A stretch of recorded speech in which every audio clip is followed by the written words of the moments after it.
efficacy of 3 supplementary irrigation protocols in removal of debris from mesial root of mandibular molars. This study was done by Rebecca Chan and Toronto Group.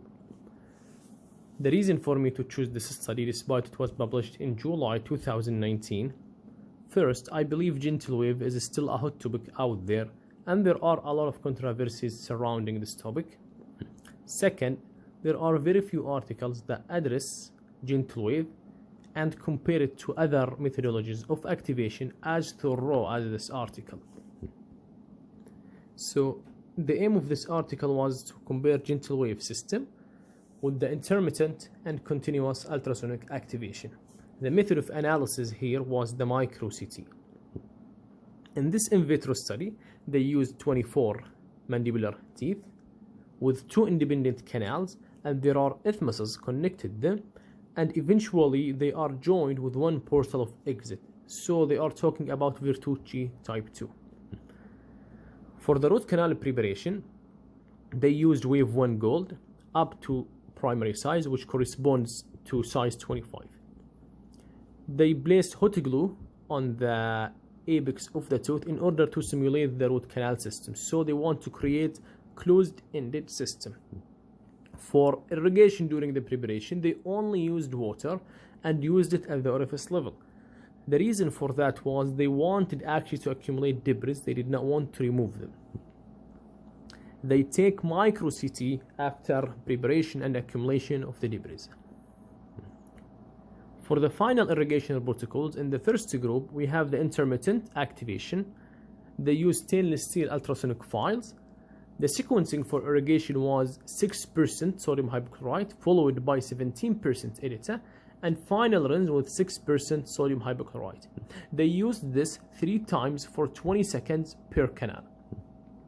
For the group 2, which was the continuous activation, they use ultrasonic irrigation needle, piezo flow, and the sequencing was the same as the previous group. However, the needle penetration here was only at maximum of 75% for king length.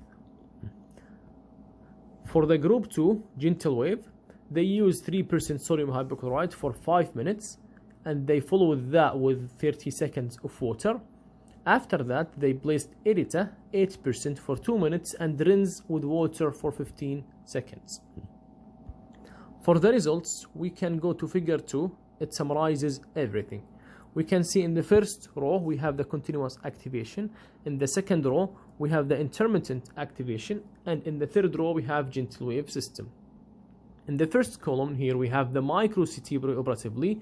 Green color represents the canal system before preparation.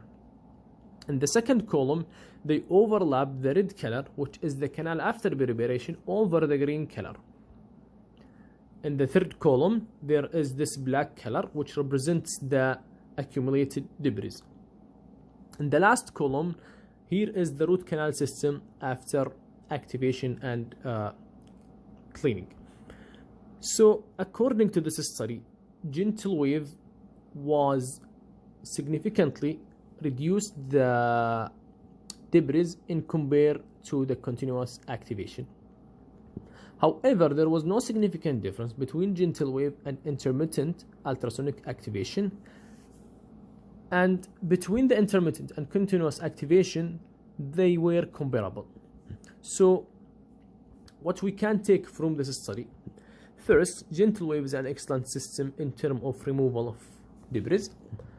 However, as good as this system is, it is still comparable to what we use in our daily practice, the intermittent ultrasonic activation. So cost effectiveness here play an important role. Second, if we pay attention for this study, they used in the continuous activation the needle up to maximum 75% of the working length.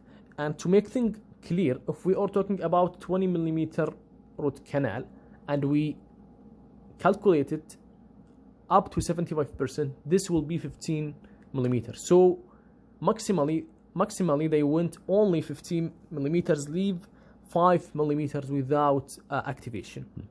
So this might explain why in the continuous activation group they still have more debris at the apical part.